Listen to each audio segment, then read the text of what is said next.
Hello and welcome to another episode of the Arseholics. Thanks for tuning in. I'm Mize. Unfortunately, we don't have Niro today, but we have Raj and Arunan. Boys, how's it going? Good. Yeah, really good. Good to be here. Good. More time for us to talk now. Niro's not here. Let's talk about William. Yeah. Exactly. Yeah. Cool. So thought we'd talk about something a little bit different today, as opposed to doing the usual match previews and reviews. So Folarin Balogun, there's been a lot of talk in the media, especially in the last few months, about his future and if he's going to stay or possibly not, and will be leaving the club. And Arteta specifically this week was asked about him in his press conference leading up to the Burnley game. And he made some interesting comments about the situation. So we thought, why not get around the table and have a chat about it and see what we think. Raj, so your thoughts on what Arteta said this week? It's a bit tricky, isn't it? Because I think clearly Arteta wants to keep him at the club, or if he doesn't, he's doing a very good job at pretending that he wants to. You know, everything he's saying in the press is, I want him to stay. We really want to keep him. We believe he wants to stay. So by that, you can only assume that the intention of the club is that they really do want to keep him. And if it is stalling, you can only assume that it's because of one of two things, right? Money or a request of a guarantee of first team action or whatever that might be. But it seems like the appetite from the club is, we want you here. Sorry. Yeah. Sorry for the dramatic pause, but I think that it's quite clear that his future is so tied to what happens to Eddie. To a certain extent, I guess, what happens to Lacazette as well. But if we just think about Eddie for a second as well, they both got the same agent, which is really interesting. Yeah. And the same agent is there probably in the ear of both players, saying, if you're going to stay at Arsenal, you need to get minutes, and we need to almost put it to Arsenal to turn around and guarantee that you're going to get that. But it's so interesting because obviously Arsenal can't turn around and guarantee both those players minutes. So I really want to know how the agent is managing this, and I want to know what Balogun thinks about Eddie, and I want to know what Eddie thinks about Balogun, and because I just can't see a scenario where we keep both of those players. No. Yeah, I think it's interesting because you need to, if you look at the wider striker situation at the club, we've got Aubameyang, who we've obviously committed big money to and will be here next season regardless.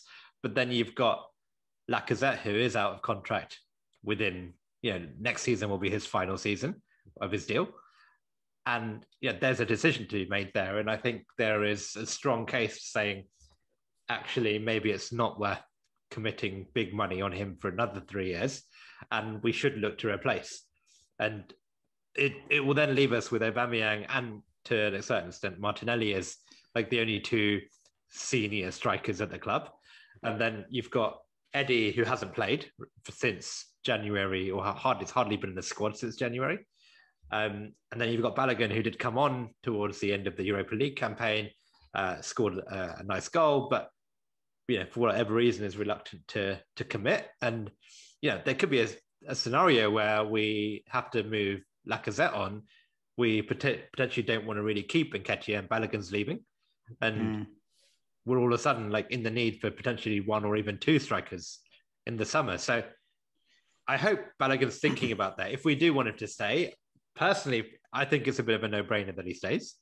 But clearly, Raj, as he said, the agent is trying to earn a pretty penny, and it does sound like there are a number of other clubs interested. So I just hope it doesn't come down to money, because it would be a shame if he went to somewhere purely for the money and not because of other reasons. So, yeah, I mean, you mentioned the money. There was a rumor that he wants around 40 grand a week. I think it was LeGrove who tweeted that earlier in the week. I don't know if you guys saw that. And I mean, if that's the case, I think that's probably more than what Saka's on, if I'm not mistaken, or probably in the similar kind of region, which seems a bit ridiculous. And this is the thing that I find quite interesting about this, is that we're even, not so much that we're even talking about it, but I mean, he's not, I don't think he's played in the Premier League before for us. No. I don't think he's made an appearance. So obviously, yeah, he's made those, had a few minutes in the Europa League. And obviously, I think he scored a couple of goals in the Europa League, I believe. And we've not really seen much of him and what he can do, how good he is and how good he potentially could be for us as a Premier League team trying to get kind of back into the top four and trying to get back up the table in the next few years. And I think it's quite interesting, Aaron, that you mentioned when trying to plan our squad for next season and seasons to come, and we're talking about what strikers do we want to keep, what strikers are we going to have, who do we need to kind of cash in on, like with contracts expiring, things like that, I just find it quite interesting because it's almost like we're pinning quite a lot of hope on someone that we've never really even seen play, and we don't really know what he can do. Okay, yeah, he's obviously done it in the under-23s, and from everything that you see about it or see of him in terms of highlights and read about him, he's obviously a really, really talented player. So I'm not saying that, he's going to come to the first team and he's going to flop, essentially. I have no idea, basically, but I just think it's quite interesting because even if we go into next season with, let's say, Aubameyang, Martinelli and Balogun as our three strikers, we don't know how like I said, we just don't know how that's going to turn out for us. If he needs to play sort of 20 games in the league next season, he may not be at the level required. Like Nketiah smashes goals in at under 21 level for England, or has his record goals for England under 21s. He's done really well at youth level, and okay, maybe he hasn't been given as many chances as some people would like in the first team, but at the same time, he's been given a decent number earlier in this season and probably last season. And I don't think he's necessarily taken that chance. And I think you can look at other players, younger players that have come through the academy or come up, like obviously obvious names like Saka, like ESR, who have completely taken their chances. So yeah, I just think that's quite interesting, really, like how we're now viewing Balogun as almost like a potential first team squad player when he's never played a Premier League game before or even come off the bench in the Premier League. Yeah, go on. No, you go on, mate. Yeah, I totally agree with you.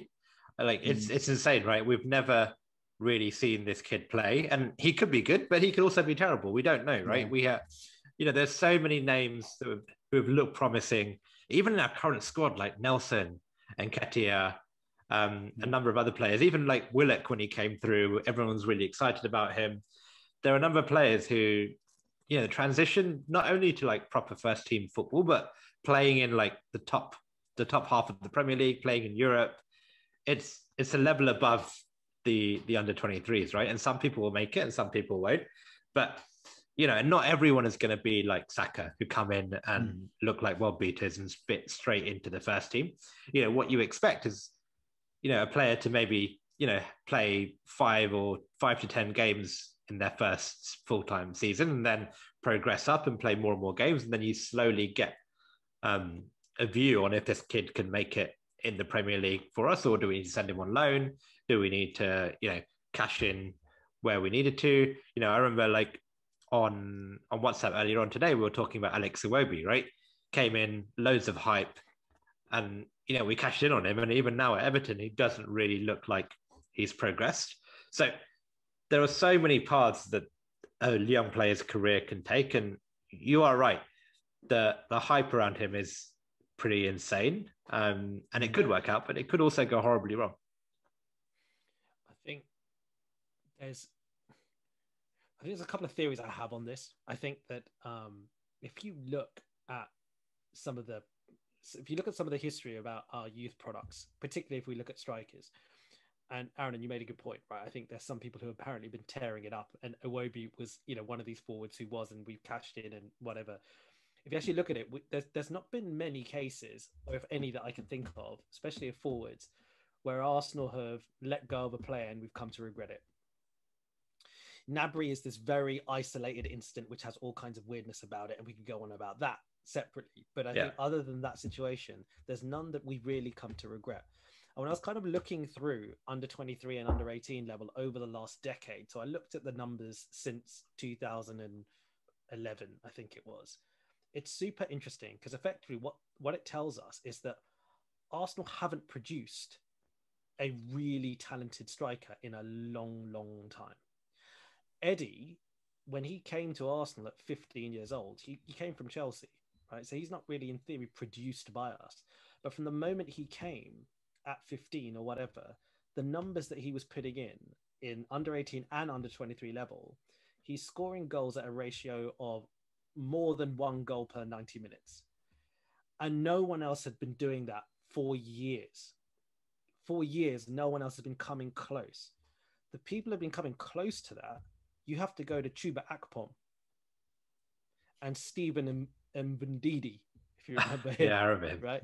He had one season, I think he scored 13 goals, and it was quite a good ratio. Chuba Akpom, for 3 years, was our top scorer at under 23 level. And he had a decent ratio. When Eddie came, that ratio was completely changed, a game changer. No one had ratios like that. Now, what I think the agent of Eddie and Balogun is doing right now, he's looking at Balogun, and the one thing that Balogun has is he scored 27 goals at a ratio, I think, a goal every 70 minutes in season 18-19, which I think 18-19, and that was the season where we won the league, we won the Youth League, and we got to the final of the FA Youth Cup. We lost to Derby in the final. That season, we had lots of players, by the way, who were banging the goals. It wasn't just him, but he scored 27. No one has scored 20 for the last 10 years, and he scored 27. Oh, wow. Right? Eddie got 20 1 year across under 18 and under 23 level. So in fairness, combined, he did. But Balogun's numbers that season, I think what his agent is saying is, listen, you've had no one like this kid that talented at that level, and you've got no one else in the pipeline, because right now there's, I think, Nikolai Moller, who scored 4 goals. Yeah. And I think there's another chap, and I always forget his name. I've never seen him play, but I've heard Kido Taylor-Hart. That's it. Kido Taylor-Hart is our top scorer this season. He has 6 goals. 6. Yeah. So if you look at that and you think about all that, and then you've got this guy who scored 27 goals, his agent is going, come on, you've got nothing like this guy. What are you going to do if you lose him? Who have you got? What youth products, what strikers are coming through? Gone. I mean, yeah. Do you think an agent has got that much kind of weight when you're looking at, like, the stats that you quote are really impressive, right? And I'm not, like I said, I wouldn't be able to tell you how good Balogun is because I haven't seen him play enough, being perfectly honest, right? Because he's not been in and around the first team. But do you think an agent has really got? Does that give him enough backing to say, I want my client, if you want my client to stay, you're going to have to pay him this much, sort of thing? Because it's at a completely, as Aaron said, that level, that step up from youth to Premier League or first team is huge. And I completely get what you're saying, that no one else has done it apart from him in the last however many years. But do you think that gives the agent kind of enough to make those sorts of demands? I think what I'd say is, it might not, but I think that's what they do anyway, because I think ultimately what he's going to say, what the agent is going to say is, what's your other option here? You don't have any other youth strikers who are playing at that level. He is your number one youth striker. So let's just say, if you are going to want to retain someone, it's got to be this guy. And on the basis over the last 10 years, you've never had anyone as good at him at that level, in terms of, even if we just look at that one season. And you're right, it's a step up. But what's your alternative? And I think that's probably what he'll argue. He'll say 40K a week in this day and age, if that's what he's asked for.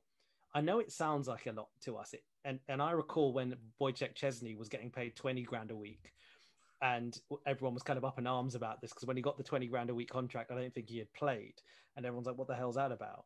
But the times have changed quite significantly, right? If we talk about salaries. And I think maybe 40K isn't really, the 40K that it was, 10 years ago or whatever. One would argue that if it really is just the 40K, and if he is our most talented youth prospect, at least forward, as a forward, is it okay? I'd probably say, yeah, I'd probably pay the money. But I would say that there's a genuine conversation to be had as to, regardless of whether that's all it takes to keep him, you can't keep him and Eddie. That's not going to work. There's not enough minutes for those players. Yeah, I agree. I think 40K a week, if I don't know what players are getting paid these days coming through academies, but if we're going to take a gamble, it seems like a fairly cheap gamble, right? If we give him an extra 10K more than he deserves or 20K more than he deserves for a 3-4 year contract, that's not like we've made far, far more expensive mistakes. And, I'd rather gamble on a promising academy player and give them 10K more a week than, give a potentially aging player a 2 or 3 year contract where it's clear they're going to get slower, going to get less fit. Whereas with these kids, there's potentially much more of an upside. And also, he's young, he's English.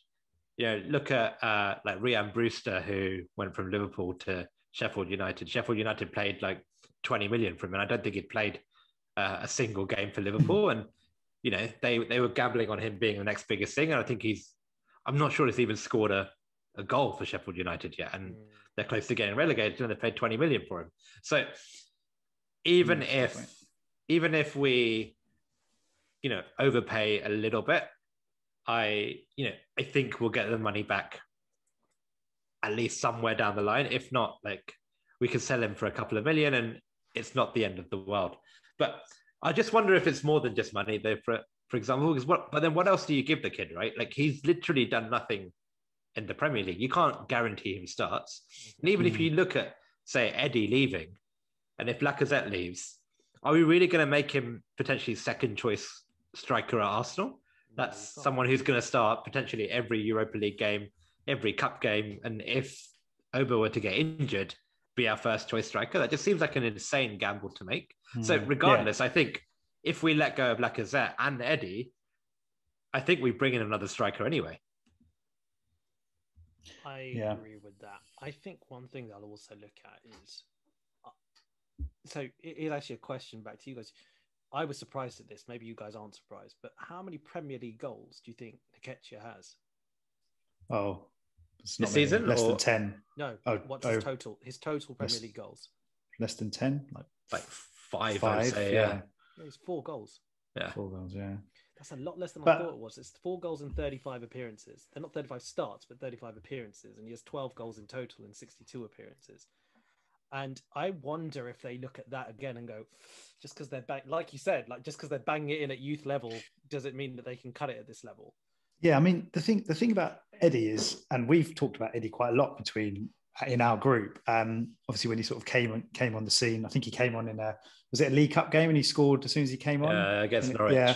It was obviously like, as soon as a player kind of makes that impact, you get really excited. Even if there has been the hype before, you finally seeing him and he's sort of doing what he's known to do, which is just scoring goals. But I think the issue that I have with Eddie, I was quite a big sort of supporter of him almost a year ago when we've spoken about how do we want our squad to look, which players do we want to keep and not. And I think where he's been given his chance, I've been quite underwhelmed by him. And I think that he could potentially be a player that scores quite a lot of goals at the right kind of club. But I don't think that he offers enough in his all-round game. And that goes across a number of aspects. Like, I don't think he can hold the ball up all that well. I don't think he's obviously not the biggest guy. He's not the strongest guy. He's not like a Harry Kane kind of type of striker. He's going to be able to shrug a defender off. And there's other aspects as well that I just think we've seen now that he's come into the first team, and when he has had those opportunities, they've kind of been exposed a little bit, those weaknesses. And I think that's my concern with him. And I think that's probably or possibly the reason why he's not since been given as many minutes. And the other thing that I am so I personally think Eddie's going to leave this. I think he will leave, and probably this summer. The only thing that I'm a little bit kind of annoyed about is we're probably going to have to sell him for less than we would have wanted to, because he's just not been playing, right? And he's not in the limelight, essentially. He's not scoring goals, and he's not putting in good performances because he's not getting on the pitch. And this whole thing that you've sort of talked about, Raj, around the agent of being the same for both players, and there being this kind of a dilemma, really. And if we do want to keep Balogun, and it does mean Eddie has to go, it's like really annoying, because he's obviously a young English player. He's smashed it at under 21s for England. He's obviously on the radar of a number of Premier League teams, I would say. He went to Leeds on loan and came back. And it feels like if we'd have sold him maybe a year ago, we'd probably get a lot more than what we will this summer. And this is the thing that we get really frustrated as being Arsenal fans, is that we've never really, apart from you mentioned Iwobi earlier, where we did get good money for him, and probably the Ox.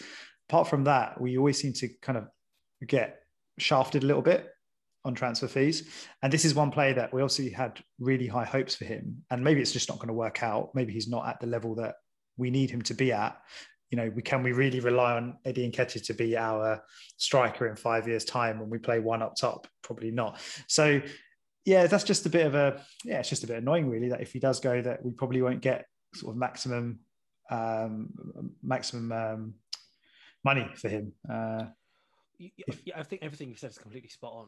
The only thing I think we can hope for in this situation, therefore, is, well, regardless of whether his stock in theory isn't as high now as it was maybe a year ago, it may still be a case that he's an incredibly appealing prospect to a lot of clubs. So if we can get a bidding war going on, then that will be a good thing, right? The fact that he's homegrown, the fact that actually he's got so many good years ahead of him, the fact that he's England's record under 21 goal scorer, those sorts of things, Premier League experience, all the rest of it, you'd hope, like you mentioned before, Ryan Brewster and the amount of money that he went for, there's a lot more basis for a club to spend decent money on Eddie, even if he's had a relatively quiet season in terms of appearances. And that's what I hope that we can get a few clubs interested who are all saying, okay, we think Eddie could be the guy who is our long-term centre forward. And it might be a bottom half team, but that's fine, because bottom half teams have money to spend. I'm thinking about people like Crystal Palace here, right? Who next season have to do a complete and utter squad overhaul. Clubs like that, I think, and I won't labour that point, but I think if that can happen, then I think that's our best outcome. Yeah, I agree. I think we've been burned by letting players go on free or low fee too often, and I think that's the fear with Balogun, right? Is that rather than lose him on a free, let's just sign him up. So at least if it doesn't work out in a year's time, we can still get something for him. And chances are we will get something for him, and he's not really going to disappear into the reserves, because it looks like there's enough there to at least get a couple of goals. With Eddie, again, it's a shame because I think next year is his final year of his contract. So, in another season, I'd say that if he did have a bit more time in his contract, I'd say, look, give him another season, and maybe, you can't really judge his performances for us in the first half of this season fairly, because everyone was rubbish. He wasn't really getting service. It's not like we were creating chances galore, because his game is based on creating like chances, crosses into the box, and that wasn't happening. And I think if we did have time and we didn't have the chance of like possibly losing him on the free, then I'd say, look, give him another season. Let's see how he does in a much more structured way. But he's not even making Premier League squads anymore. I think there have been times where Balogun has been on the bench ahead of him, and that's clearly a concern. And yeah, it just seems inevitable that we will probably have to move Eddie on. And, there's a risk we could lose Balogun on a free too. Do you think there's a possibility that they might look to extend Nketiah's contract and then loan him out next season? I think that if they did that, it would be because they were just trying to protect value, and I think that he would see through that. I think, again, we've got a bit of a different scenario here where Eddie joined us at 15, Balogun joined us at 8. There's a lot more tying Balogun in theory to the club. Eddie, in theory, he spent more time at Chelsea than he did at Arsenal. So I don't think that will happen. And I think actually the comments from Arteta that you alluded to before as well were quite telling, in that, he did say, yeah, look, Eddie's done everything right, but I can't give him minutes. That's my fault. And actually it's something that we're going to have an honest conversation about, right? That to me suggests I can't see Arteta doing that much more than saying, we'll probably have to talk about whether this is the right club for you in the summer, basically. To be honest, that's how I read that. I can see it happening though. What you said, Miles, is like it depends what happens this summer and what the finances and what comes in, right? If we get an offer of anything more than 20 million, I think we bite their hands off for Eddie and say, thank you very much, but off you go. But if nothing comes in for him, then rather than risk losing him on a free, I can, if he says, look, well, here's a contract on the same wage that you're on now for an extra 2 years, it gives him the time to say, maybe he could come good the season after, right? Like, why would he sign it though, Arunan? No, fair enough. Like he might not, but then if he would he really want to risk going on a free and potentially not going? Well, this is security of an extra 2-3 years at a club like Arsenal at a relatively decent wage. There is every chance that he could leave in the summer, and if there are no offers coming in, he could potentially be not clubless, but playing at a lot lower level. So if you're Eddie, you think, I can get an extra 2-3 years. I might get the chance to prove myself with a longer contract, and it protects everyone involved. But if we genuinely think it's a possibility that he could make a decision based on contract security at this point in his career, then he can't be very good. Do you know what I mean? I'm playing like devil's advocate, I guess. I suppose what I'm saying is like, if I would honestly, if he was available on a free in this summer, I think loads of clubs would go for him. I think loads of clubs would go for him. Look, I think if he's available for 10 million, loads of clubs will go for him. Don't get me wrong, but I think if there's a question at all about whether therefore would he be worried about running down his contract, and would he be worried about what kind of deal if he could get a club after that?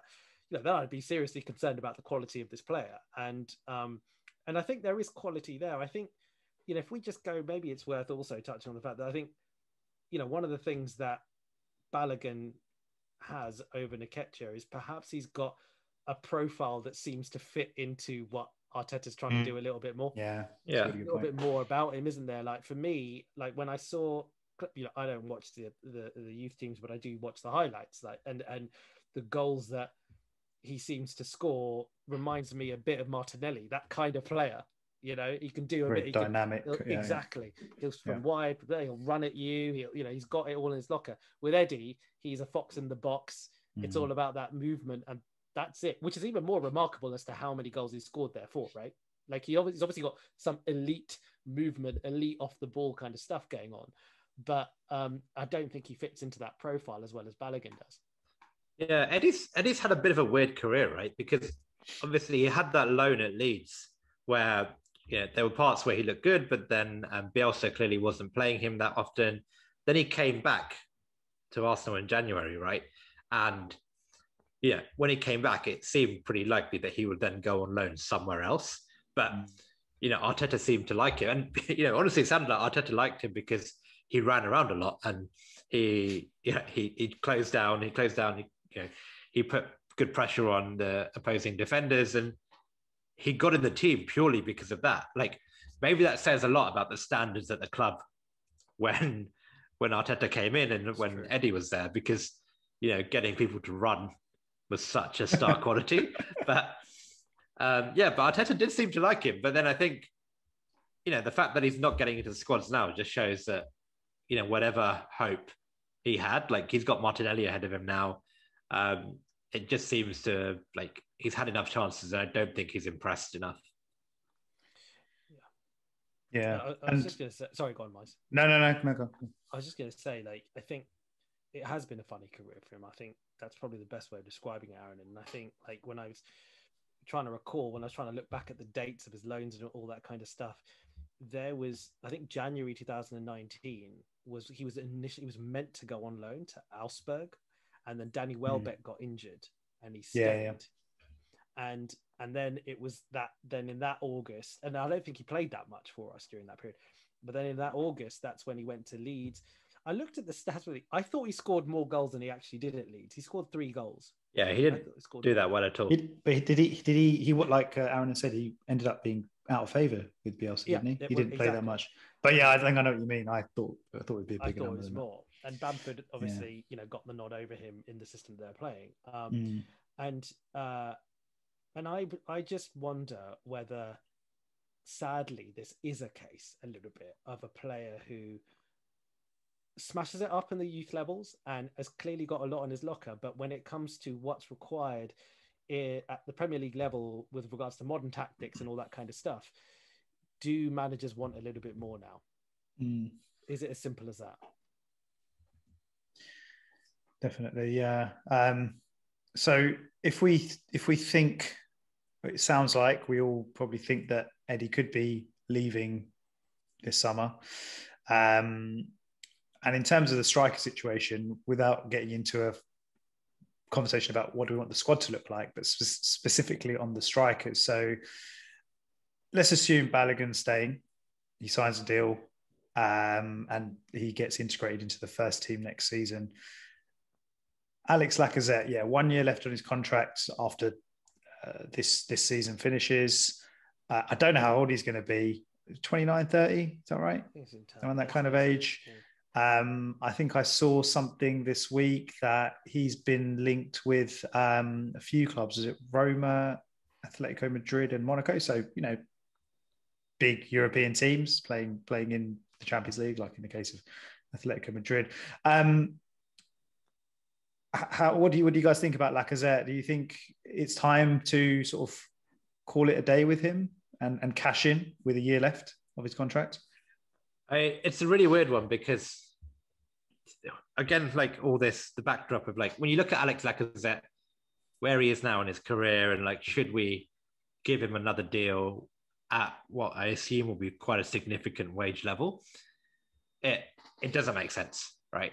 But the question I have is that if we let him go, could we afford to replace him? Because we're basically broke, like every club. We have no real money to go and buy a top class replacement. So we're then in a bit of a tricky situation. Would we rather have someone potentially a step down but with huge potential to go up, like a Balogun, but maybe in 3-4 years time, someone who's potentially done it in Germany, Spain, wherever, at a slightly lower team but with a higher ceiling? Or do we just gamble on Lacazette maintaining his level? Because I don't think he's going to get better for another 2 or 3 years at a very expensive wage level, but with the huge chance that he could get worse and potentially start becoming quite an expensive asset that we end up not wanting to play. I see two arguments to it, really. I think he's a sellable asset. At this point, it's probably, if you're going to sell him, then maybe, this summer is when you do. And I think your point is, Aaron, is well made, which I think is, where's this money going to come from that we want to improve our squad with? Because we're going to lose Odegaard and Ceballos unless we choose to try and strike a deal on one or both of them. That's a lot of money already gone. Yeah. Right. So with the striker situation, it's there's a number of things I think we've got to think about. Is that, do we need to generate money for other positions? And if it is a case of we want to get a new striker in, well, again, how do we generate that money? And I would probably also say as well, I would assume therefore that if we are going to sell either or both strikers, we have got a clear idea of who it is that's going to come in, very clear idea. And I think, the feelings I get whenever I hear Arteta talk is that we've got very clear transfer plans. He's on this message, right, where he's like, I know exactly what we're buying in the summer.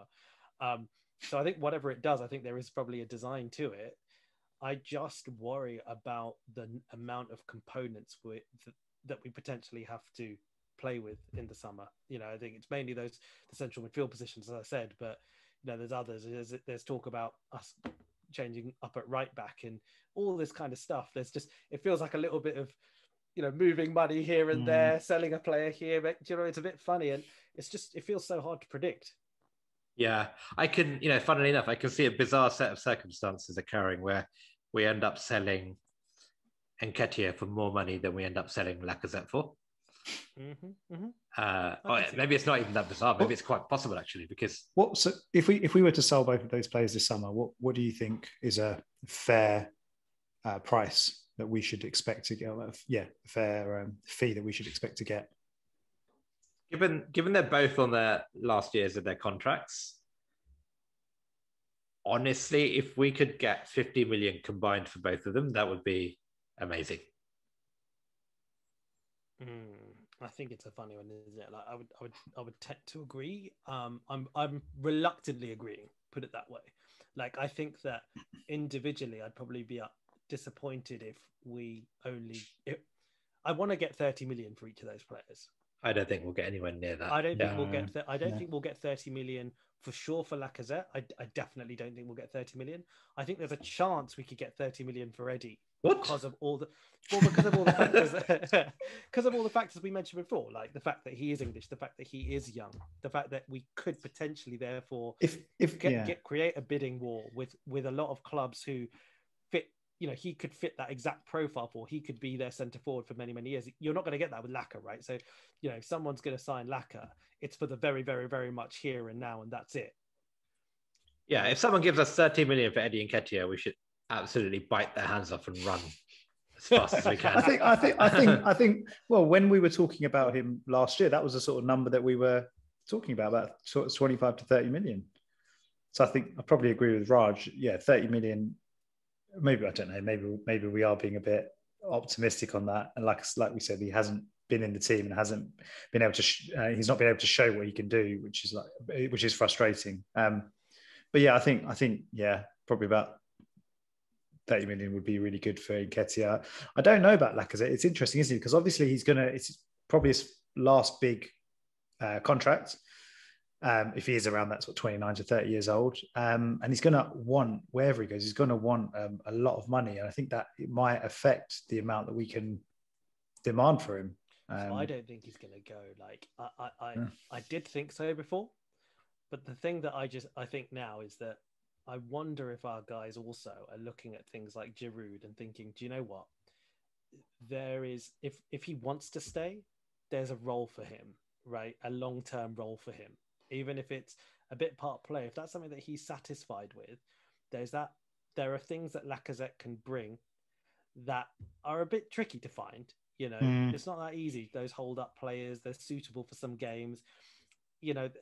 Maybe there's value in keeping that kind of player around, and maybe it's harder to replace that kind of player.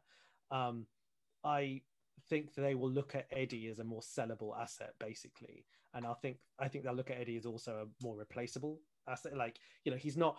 I think we made the point. He's not really a core part of this team in any shape, way, or form at the moment. So technically, it's not a loss. You take him out, it doesn't change how we play. If Laka goes, that is a loss because we are specifically at times playing tactics which rely on him. Not all the time, though, right? Like, not all the time, but Eddie's not at all. No, I agree. I mean, I think it's fairly clear we should probably look to move Eddie on. But, does Lacazette get into our first 11? Probably not. And in which case, it would be pretty crazy to give him a new deal. And we can't let him go on a free. So I think by default, you kind of have to sell him.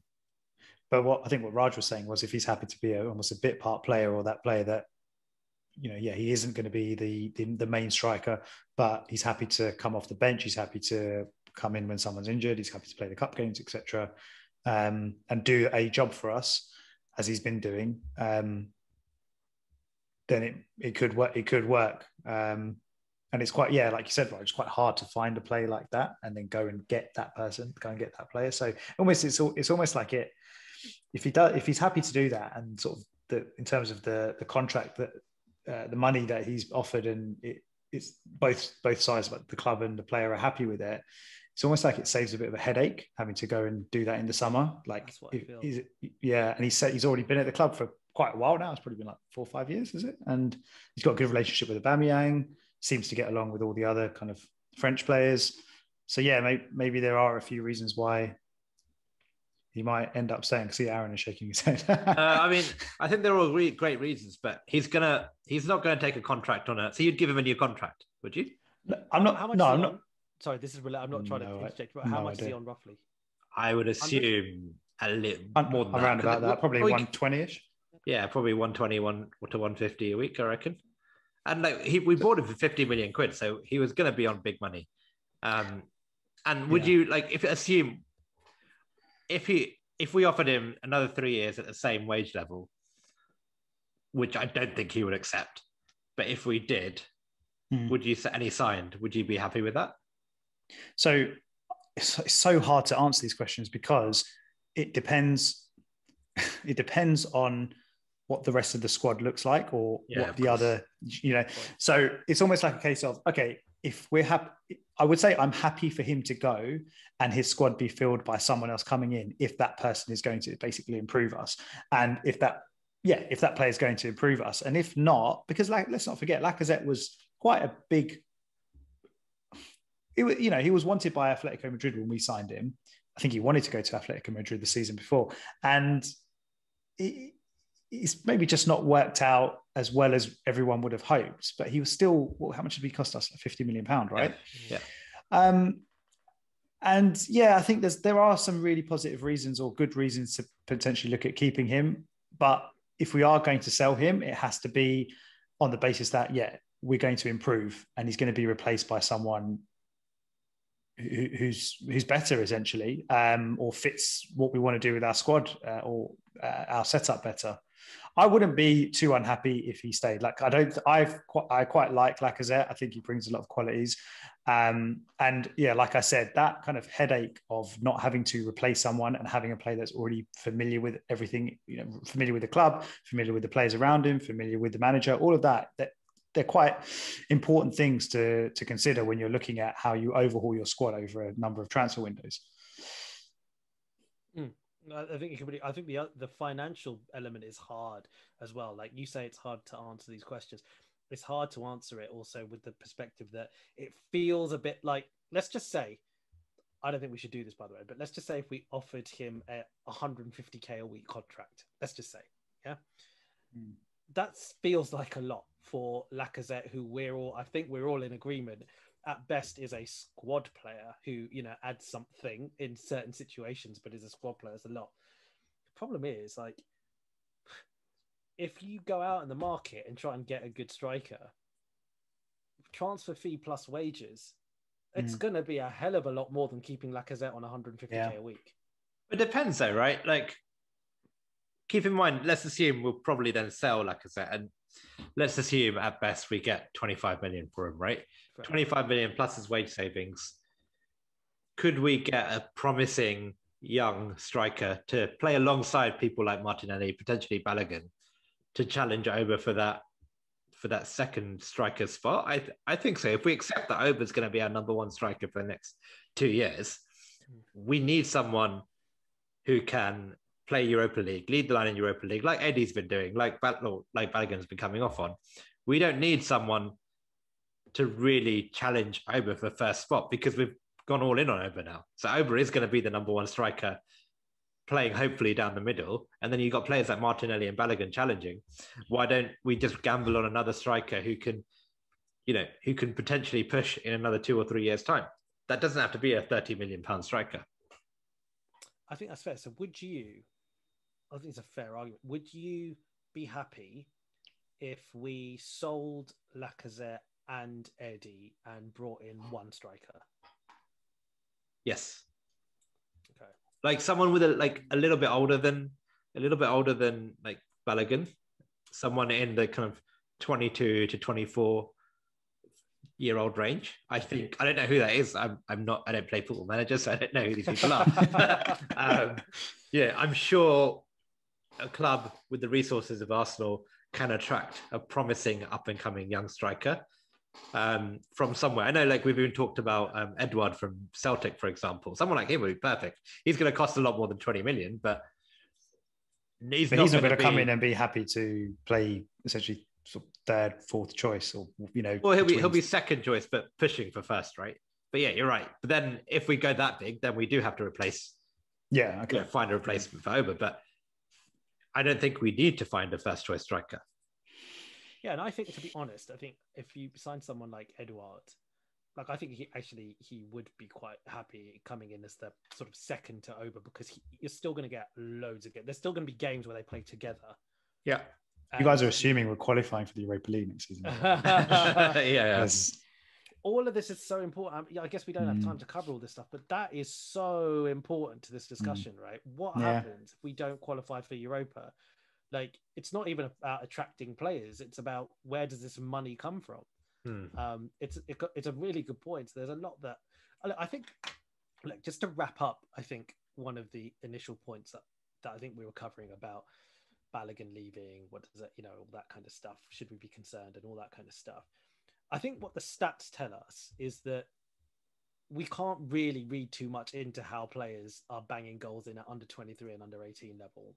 And the players that have left Arsenal who have been banging those goals in, they've not gone on to achieve like massive things. And so I think you can't use that as a basis. And I think for me, what I would say is, as fans, we probably have to have a leap of faith here with the coaching staff and think that the coaching staff have assessed the situation appropriately with regards to how they think those players are going to do at that very top level. Because I don't think that, what's going to happen, right? If we lose Balogun, a lot of our fans are going to be going ballistic. They're going to be going, this guy's tearing it up. He's amazing. He's this and he's that. Calm down, because you can't, like, were people saying that when we lost Chuba Akpom? Were people saying that, when we lost Arturo Lupoli, if we go even further back from that?